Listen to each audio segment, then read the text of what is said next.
আমি সিয়াম গ্রিলস পৃথিবীর সবচেয়ে রোমান্টিক জায়গাগুলোতে যাই আপনাদের দেখাতে যে সেই সব জায়গায় কিভাবে শয়তানি করে টিকে থাকতে হয়। আমাকে এমন সব চুল পাকনামি করতে হয় যা কোনো ফকিনের নাতিও পারবে না। আমি এখন রয়েছি সকিনা মরুভূমিতে। এটা এমন মরুভূমি যেখানে গরমের 14 গোষ্ঠী একসাথে রয়েছে। এখানে প্রচুর গরম। এই সকিনা মরুভূমি পৃথিবীর সবচেয়ে ঘাটতেরা মরুভূমির মধ্যে একটা, যেখানে বেঁচে থাকা আর ফাইজলামি করা একই কথা। এখানে টিকে থাকতে চুল পাকনামির দক্ষতা অর্জন করে নিতে হয়, যেখানে পণ্ডিত করার জ্ঞান না থাকলে আপনি সহজেই মারা পড়বেন। পানিটা বেশ ঠান্ডা। আমি এই অ্যাডভেঞ্চার আপনাদেরকে দেখাবো আপনিও কিভাবে ফকিনীদের মতো এই জায়গা থেকে বেঁচে বেরিয়ে আসবেন।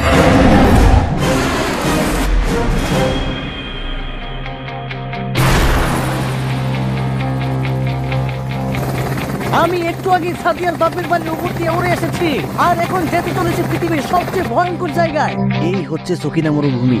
মঙ্গল গ্রহের পশ্চিমে অবস্থিত এটি সবচেয়ে ঘাটতেরা মরুভূমি, যেখানে যাওয়ার কোনো পাসপোর্ট বা ভিসা এখনো পয়দা করা হয়নি। তবে এখানে যেতে হলে চুল পাকনামির ডিগ্রি অর্জন করে যেতে হয়। 1923 সালে এই জায়গাটির মালিক ছিলেন সকিনা, আর তার জামাই দেখাশোনা রিক্সা চালাতো। একদিন তার রিক্সা জাহাজের সাথে সংঘর্ষ হয়, খনিজার হাড় ভেঙে তার জামাই আহত হয়, আর এই খবর শুনে সকিনা নিহত হয়ে যায়। সকিনার মৃত্যুর পর এই জায়গাটি উত্তপ্ত মরুভূমিতে পরিণত হয়ে যায়। এই উত্তপ্ত মরুভূমির গরম এতটাই বেশি যার কারণে এখানে হেলিকপ্টারকে ল্যান্ড করানো অসম্ভব, কারণ এতে বিপদ ঘটতে পারে। এই অতি গরমে হেলিকপ্টারের ভেতরে থাকা সরিষা তেলে আগুন লেগে যাওয়ার ভয় রয়েছে, তাই পাইলট এখানে হেলিকপ্টারকে ল্যান্ড করাবে না। পাইলট এখানে হেলিকপ্টার ল্যান্ড করাবে না, আর তারাই আমাকে এখন ঝুলে ঝুলে নামতে হবে এখান থেকে। আর আমি বান্দরের মতো এখান থেকে ঝুলে ঝুলে নামবো। এখন আমাকে বান্দরের 3 নম্বর বাচ্চার মতো ঝুলে ঝুলে নামতে হবে। এই জায়গাটা এমন হলে এখানে ল্যান্ড করানো যেত, কিন্তু এই জায়গাটা আসলে এমন যেখানে প্রায় কোনো ফকিরের নাতিও থাকে না। আমাকে খুব সাবধানে নামতে হবে। 19 থেকে 20 হলে এখানে 21 হওয়ার কোনো চান্সই নেই, কারণ এটা আমার নানির বাড়ি না।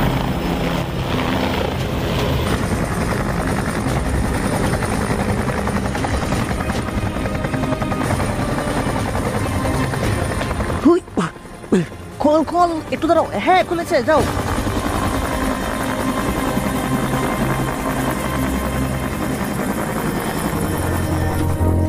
অবশেষে আমি সাবধানে অবতরণ করলাম। এখন আমাকে পরবর্তী চ্যালেঞ্জে এগিয়ে যেতে হবে। যেহেতু আমি নিজেকে ফকির জায়গায় রেখে দেখাবো কিভাবে এখানে সার্ভাইভ করতে হয়, আর তাই আমি আমার সাথে সবকিছু নিব না, মানে এই ব্যাগটা রেখে দিব। আর হ্যাঁ, এখানে অনেক পানি পিপাসা লাগে, আর তাই আমি পানি খাওয়ার জন্য এই ফিটারটা নিব। টিকে থাকার লড়াই ফিটার সবচেয়ে ভালো। আর ব্যাগ তুমি এখানে থাকো, আর আমরা বরং এখান থেকে যাই। ফিটার আমাদের বেবিকালের বন্ধু, তাই ফিটার সবচেয়ে ভালো হতে পারে। টিকে থাকতে হলে আমাদেরকে সবসময় মাথার চান্দিকে ঠান্ডা করে রাখতে হয়, কিন্তু এইরকম উত্তপ্ত মরুভূমিতে মাথার চান্দিতে বরফ লাগালেও মাথা ঠান্ডা হবে না। এখন তাপের যে অবস্থা, এই অবস্থায় মানুষ খুব তাড়াতাড়ি ডিহাইড্রেটেড হয়ে পড়ে, আর এমন গাড়তেরা মরুভূমি হলে সেটা আরো বেশি কঠিন চ্যালেঞ্জ হয়ে যায়। আর সবচেয়ে বড় সমস্যা কি জানেন? এমন অবস্থায় আমাদের প্রস্রাব লাল হয়ে যায়। প্রস্রাব লাল হলে আমাদের অনেক সময় প্রস্রাব জ্বালা পোড়া করে। এমন অবস্থায় বেশি করে পানি খাওয়া উচিত। কিন্তু এই উত্তপ্ত মরুভূমিতে আপনার কোনো খাল পানি নিয়ে বসে নেই। কিন্তু এই মুহূর্তে সকিনার খালুর বাড়ি কোন দিকে এটা আমার জানা আছে। পশ্চিম দিকে গেলে আমি সকিনার খালুর বাড়ি খুঁজে পাবো। পশ্চিমে যে বড় বড় পাহাড় রয়েছে সেখানে অনেক রকম ছায়াও পাওয়া যাবে। টিকে থাকতে খাবার আর আশ্রয় অনেক বেশি জরুরি একটা জিনিস, কিন্তু এখানে ছায়া আর পানি বেশি জরুরি। যেহেতু আমি পশ্চিম দিকে যাব, তাহলে আমাকে ঠিক এই দিকটাই যেতে হবে, কারণ আমি দেখতে পাচ্ছি সূর্যটা ওদিকে আছে, আর এটা পূর্ব হবে আর এটা পশ্চিম হবে। ভীষণ গরম। চলো আমরা বরং ওই দিকটা এগিয়ে যাই। সকিনা মরুভূমির পশ্চিম দিকে 2টি পাহাড় রয়েছে, আর তার মধ্যে একটি সকিনার খালুর পাহাড় আর আরেকটি নানির পাহাড়। তবে আমি যেতে চলেছি খালুর বাড়ির পাহাড়ের দিকে।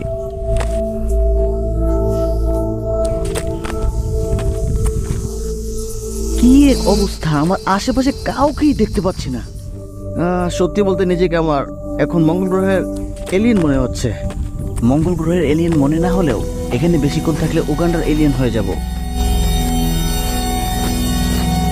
এই হচ্ছে এই মরুভূমির আসল রূপ। দূর থেকে দেখলে মনে হয় এটা খুব ভালো একটা জায়গা। মেয়েরা এই জায়গায় আসলে ওয়াও ওয়াও বলতে থাকবে, কিন্তু সত্যি বলতে যখন তারা এখানে অ্যাডভেঞ্চার করবে তখন আই হাই বলা ছাড়া আর কোনো রাস্তা থাকবে না। আর এর কারণ, এটা কারো নানির বাড়ি না। আমরা যে সূর্যকে মামা বলে রাখি, সেই সূর্য এখানে আর মামা থাকে না, কারণ এইখানে সূর্য এক্স গার্লফ্রেন্ডের রূপ ধারণ করে, মুহূর্তের মধ্যেই ভয়ঙ্কর রূপ ধারণ করে। এখানে সূর্য অনেক কড়া। সূর্য থেকে যেই অতি বেগুনি রশ্মি, অর্থাৎ আলট্রাভায়োলেট লাইট, এটা আমাদের দেহের সেলস পর্যন্ত ড্যামেজ করে, আর এই কারণে আমাদের সানবার্ন হয়ে থাকে। আর অ্যাটমসফিয়ার, এই কারণে আমরা সূর্যের সম্পূর্ণ শক্তি অনুভব করতে পারি না। কিন্তু খেয়াল করলে দেখবেন তবুও আমরা সূর্যের তাপ সহ্য করতে পারি না। আর এই মরুভূমিতে তো 12টা থেকে 13টা বেজে যায় আমাদের। আর ভয়ঙ্কর ব্যাপার হলো কিয়ামতের দিন সূর্যের তাপ দ্বিগুণ হয়ে যাবে, না থাকবে কোনো রকম অ্যাটমসফিয়ার অথবা বাদল অথবা মেঘ ইত্যাদি। আর এবার মাটিতে দেখুন, এই মাটিটা কি পরিমাণ উত্তপ্ত অবস্থায় রয়েছে। এর উত্তপ্ত অবস্থাটা আমি এখন এখানে বসে আমি এখান থেকে অনুভব করতে পারছি। একবার ভেবে দেখুন, আপনি কিয়ামতের দিন আপনার পায়ে কোনো জুতো থাকবে না, আপনার জামা কাপড় থাকবে না, সূর্যের আলো হবে দ্বিগুণ, উত্তপ্ত মাটির উপর দিয়ে আপনাকে দৌড়িয়ে যেতে হবে। ভাবতেও ভয় লাগছে কি অবস্থা হবে ভেবেছেন? আর সেই দিন কোনো রক্ষী নেই, বুঝলেন? তবে যাই হোক, এই মুহূর্তে আমাকে এই সূর্য থেকে বাঁচতে হবে, না হলে আমার পুরো 14 গোষ্ঠী নিগা হয়ে যাবে। আমি এখন অ্যারাবিয়ান অথবা মিশরি স্টাইল অনুসরণ করতে যাচ্ছি, তাই আমি আমার জামা কাপড় ব্যবহার করব। আমি আমার জামা কাপড় ব্যবহার করে মিশরীয়দের স্টাইল অনুসরণ করতে যাচ্ছি। আমার পরনে আছে দুটো টি শার্ট, একটা ফুল হাতওয়ালা আর একটা অর্ধেক হাতওয়ালা। আর আমি ছোট টি শার্টটি আমার মাথায় ব্যবহার করতে পারি, আর এতে করে আমি সূর্যের ফাজলামি থেকে অনেক অংশে বেঁচে যাব। টিকে থাকতে হলে ছোটখাটো অনেক চান্দির খেলা দেখাতে হয়। টি শার্টগুলো কাজে লেগেছে। যে কোনো পরিস্থিতিতে টিকে থাকার জন্য চুল পাকনামি এবং চান্দির খেলা, এই দুটোই অনেক দরকার। আর আমি এবার যা করব, আমার এই টি শার্টটাকে আমি আমার মাথার এদিক দিয়ে এইভাবে একটা গিট লাগিয়ে দিব পেঁচিয়ে। এই তো, এই হ্যাঁ, পারফেক্ট হয়েছে। আর এবার আমি সূর্য থেকে সুরক্ষিত। অনেকটা অ্যারাবিয়ান বা মিশরীয় লাগছে, নিজেকে অ্যারাবিয়ান লাগছে। কাইফা আলুকা হাবিবি, লেটস গো। এই পদ্ধতি কাজে লাগিয়ে এখন আমি সূর্য থেকে অনেকটাই সুরক্ষিত। এখন অ্যাডভেঞ্চারের সামনের পথে এগিয়ে যেতে অনেকটাই সুবিধা হবে। এখন আমাকে সামনে আরো নানা রকম বিপদের সম্মুখীন হতে হবে।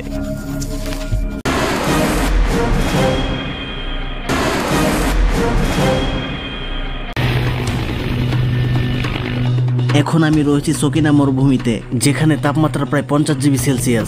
মঙ্গল গ্রহের পশ্চিমে অবস্থিত এই জায়গাটি আমার দেখা সবচেয়ে বড় চ্যালেঞ্জের মধ্যে একটি। তবে এখানে টিকে থাকতে যা যা দরকার তা সব করে দেখাবো আমি। এখন সময় 2টা বাজে, আর এখন তাপমাত্রার যে অবস্থা তা বললে চাকরি থাকবে না। এই জায়গার কথা কি বলবো, মানে এতটা গরম কখনো ভাবিও নাই। সত্যি বলতে এই মুহূর্তে যে পরিমাণ গরম লাগছে আমার, সেটা ব্যাকরণে প্রকাশ করা যাবে না। প্রচুর প্রচুর গরম, বাপরে।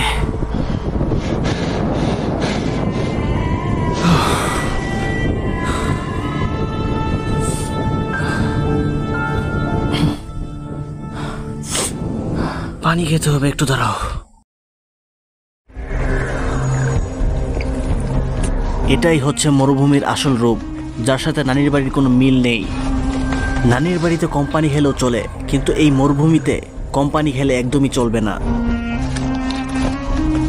মরুভূমির উত্তপ্ত বালিমাটি আর এইখানের উত্তপ্ত তাপ মানুষকে ডিহাইড্রেটেড করে তোলে, আর তখনই মানুষ তারসিরা হয়ে যায়, আর এর ফলাফল ঘাড়তেরামি। এই উত্তপ্ত মরুভূমিতে আমি বেশিক্ষণ থাকলে আমি নিজেই ঘাড়তেরা হয়ে যাব।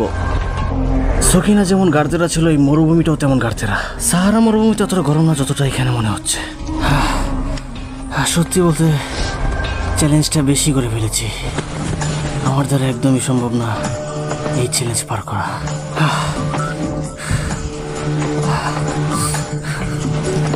নিজেকে গালি দিতে ইচ্ছে করছে, কিন্তু ছোট বড় সবাই আমার ভিডিও দেখে তাই দিলাম না।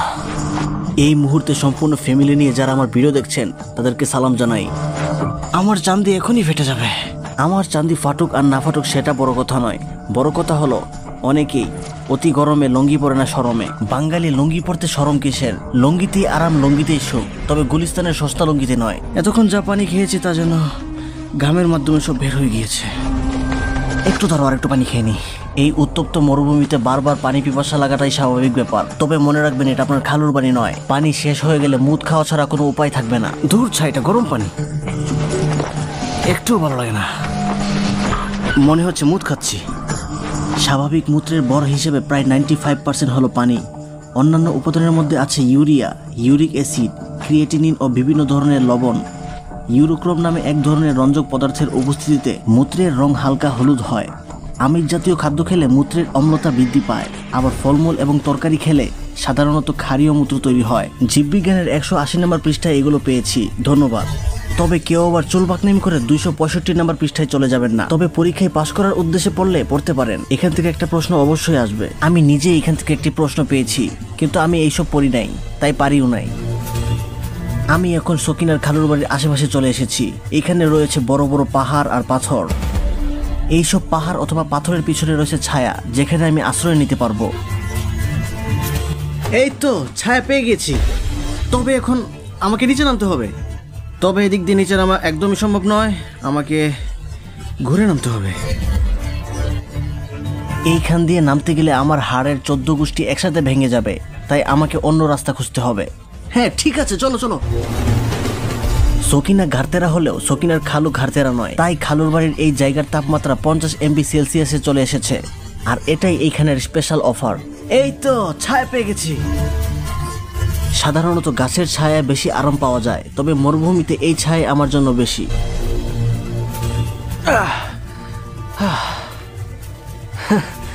সত্যি বলতে ছায়াটা পেয়ে কি যে ভালো লাগলো বলে বোঝাতে পারবো না। এখানে বেশ অনেকক্ষণ ছায়া থাকবে। ওটা ভালোই উঁচু রয়েছে। এর মানে হলো এই জায়গায় অনেকক্ষণ ছায়া থাকবে, আর আমি রাত পর্যন্ত এখানে থাকতে পারবো। আমি এখন অনেক ক্লান্ত। আমাকে গরুর মতো পিটাইলেও আমি এখান থেকে 1 ইঞ্চিও নড়ব না। আমি এখন এখানে বিশ্রাম নিব, আর বাকি পথ রাতের বেলা পার করব, কারণ এখানে রাতের বেলা ঠান্ডা থাকে। তাপমাত্রা নিচে গিয়ে হিমাকে নিচে চলে যায়। মরুভূমি সাহারাই হোক কিংবা সকিনা, দুটোই অত্যন্ত হট একটি জায়গা, যেখানে টিকে থাকা প্রায় আনপসিবলের নানা। এই হচ্ছে হারামজাদা সূর্য, যে অতি হট হয়ে আছে। তবে মরুভূমিতে সবসময় গরম থাকে না, রাতের বেলা ঠান্ডা নেমে আসে। দিনের বেলা মরুভূমিকে গালি দিতে মন চাইলেও রাতের বেলা আই লাভ ইউ বলতে মন যাবে, কারণ মরুভূমি রাতের বেলা রোমান্টিক হয়ে যায়। মরুভূমিতে এত সুন্দর রাত হয়, এটা আমি কখনো জানতাম না। একবার আশপাশটা দেখুন ভালো করে, মাশাআল্লাহ কি অপূর্ব দৃশ্য। এমন দৃশ্য আমি কখনো দেখিনি। আর আমার মনে হচ্ছে এবার এখানে বাড়ি করে নিই আমি। আইডিয়াটা জোস। রাতের রোমান্টিকতা দেখে দিনের খাইসটা গরমের কথা ভুলে গেলে চলবে না। তবে এই মুহূর্তে আমি নিজেই মরুভূমির প্রেমে পড়ে গিয়েছি এই অপূর্ব দৃশ্য দেখে।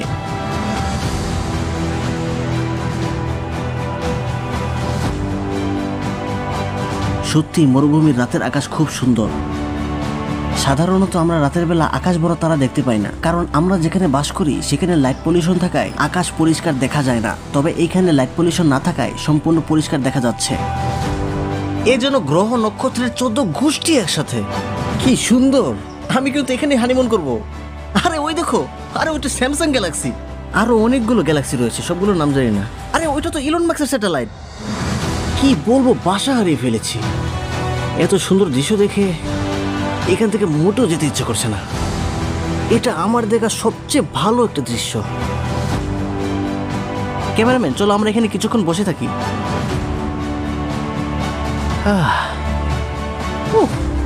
মরুভূমিতে এখানের আকাশটা সম্পূর্ণ পরিষ্কার দেখা যাচ্ছে। আর এর কারণ কি জানেন? কারণ এখানে কোনো রকম লাইট পলিউশন নেই। আর ঠিক এই কারণেই এখানে সবকিছু ক্লিয়ার দেখা যাচ্ছে। আর ওখানে এই জায়গাটা ঠান্ডাও হয়ে আছে। তাপমাত্রা নিচে নেমে হিমাঙ্কে নিচে চলে গেছে। দিনের বেলা অতি গরমের কারণে আমি এখানে বেশিক্ষণ এগিয়ে যেতে পারবো না, তাই রাতের বেলা ঠান্ডা কাজে লাগিয়ে আমাকে এগিয়ে যেতে হবে। সত্যি বলতে আবেগে ডুবে গেলে একদমই চলবে না। আমি দিনের বেলা একদমই জার্নি করতে পারবো না, তাই চলো যাওয়া যাক।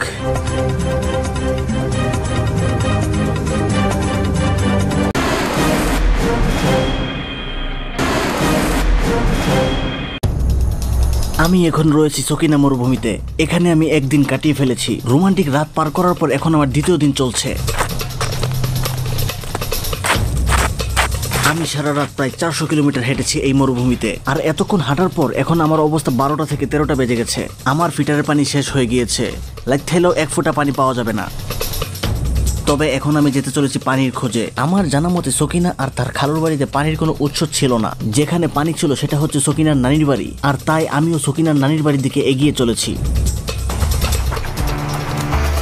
সময় এখন দুপুরের কাছাকাছি চলে এসেছে, তবে আমি কিছুক্ষণ পরে পানির উৎস খুঁজে পেলাম। আমার সামনেই রয়েছে পানি।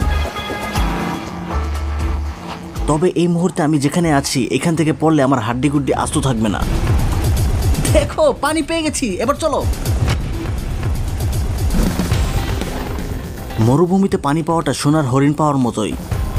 মরুভূমিতে মরিচিকার ফাঁদে অনেকেই পড়েছে, কিন্তু এখন আমি পানি সত্যি সত্যি পেয়ে গেছি। এটাই হচ্ছে সেই জায়গা যেখানে সকিনার 14 গোষ্ঠী গোসল করত। 1900 সালের এই জায়গাটি এখনো টিকে রয়েছে। টিকে থাকার লড়াইয়ে এই মরুভূমির পানি উদ্দীপকের মতো ভূমিকা পালন করে। প্রাচীনকালের অধিবাসীরা এরকম পরিষ্কার পানি আর কসকো সাবান দিয়ে গোসল করত। সত্যি এইখানের পানিটা অনেক পরিষ্কার। টানা একদিন খাইস্টা মার্কা রোদে পোড়ার পর এমন পানি মনে আনন্দ বয়ে আনে। কি ঠান্ডা এই পানি, খুব ভালো লাগলো।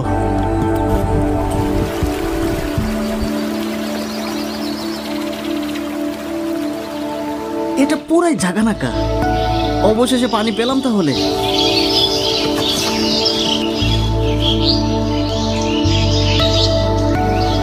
মরুভূমির আইহাই মার্কা গরমের মধ্যে যখন এমন পানি পাওয়া যায় তখন মনের মধ্যে এমনি রং লেগে যায়। এখন যেটা আমার মনে লেগেছে, এই পানিগুলো কত স্বচ্ছ।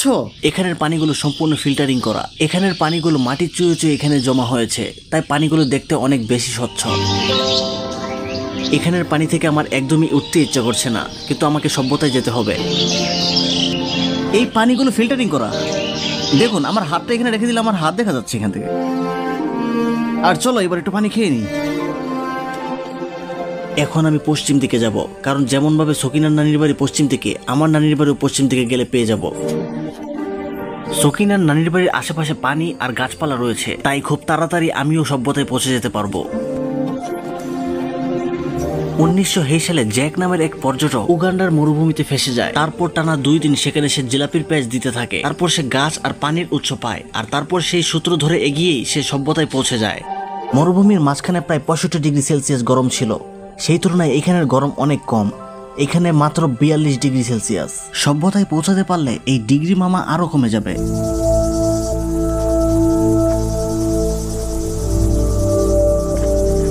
এখন আমার একমাত্র কাজ হলো নানির বাড়িতে যাওয়া। তবে নানির বাড়িতে যাওয়ার আগে আমার সবচেয়ে বড় চ্যালেঞ্জ হলো এই পাহাড় বয়ে ওঠা। আমার ভিজে স্বেচ্ছাতে জামা কাপড় নিয়ে পাহাড় ওঠা অনেক কঠিন হয়ে যাবে। তবে চুল পাকনামি করলে কোনো কাজই কঠিন নয়। ফাইজলাইম করে যে কোনো কাজ খুব সহজে করা যায়। যেহেতু আমি চুল পাকনামির মহাগুরু, তাই আমি আপনাদেরকে দেখাবো কিভাবে ফাইজলামি করে কঠিন কাজকে সহজ করে তোলা যায়। আমি নানির বাড়ির যতই কাছাকাছি যাচ্ছি ততই গাছপালা বেড়েই চলেছে। এই জন্য সকিনার রং পাল্টে গেল। হঠাৎ জঙ্গল। সত্যি মেয়েদেরকে বোঝা অনেক কঠিন। তাতে আমার কি, চলো এগিয়ে যাই। মেয়েদেরকে বিয়ের আগে বোঝার কোনো দরকার নেই। বিয়ের আগে নিজের লাইফ নিয়ে পড়ে থাকা ভালো। বিয়ের আগে রিলেশন করা ন্যাকামি আর বোকামি দুটোই। বর্তমান যুগের নিব্বা নিব্বিরা আর ফকিন্নির নাতিরা এই রিলেশন নামের ভাইরাসে ভুগছে, যেখান থেকে বেঁচে ফেরা একেবারেই অসম্ভব। কিছু দূর এগিয়ে যেতে আমি নানির বাড়ির সভ্যতাকে দেখতে পাই। আরে এটা কি দেখতে পেয়েছি, এদিকে আসো। আমি পেয়ে গেছি সভ্যতা। ইয়েস! ওই তো সকিনার নানির বাড়ি। খালুর মেয়াদ শেষ, এবার নানির বাড়িতে যাব। এটাই সেই নদী যেটা পার হতে পারলে আমি সকিনার নানির বাড়িতে পৌঁছে যাব। আর এই হচ্ছে সকিনার নানির বাড়ির প্রাচীন ঘর বাড়ি। দূর বাবা, চলো। এই সকিনা মরুভূমিতে আমি যা শিখতে পেরেছি সেটা হলো কিভাবে সৃজনশীল প্রশ্নের বড় ঘ লিখতে হয়। কারণ এই সকিনা মরুভূমি ঘুরিয়ে পেঁচিয়ে একটি কথা বলে, সেটা হচ্ছে এটা খুব গরম একটি জায়গা। তো অবশেষে বন্ধুরা আমার জার্নিটা এই পর্যন্তই। ভিডিওটি ভালো লাগলে সাবস্ক্রাইব, লাইক, কমেন্ট, শেয়ার করবেন, যেটা আপনারা ভুলে যান। আর অনেক কষ্টে এই ভিডিওটি বানিয়েছি। তো আজকে বিদায় নিচ্ছি বন্ধুরা, সবাই ভালো থাকবেন। আল্লাহ হাফেজ।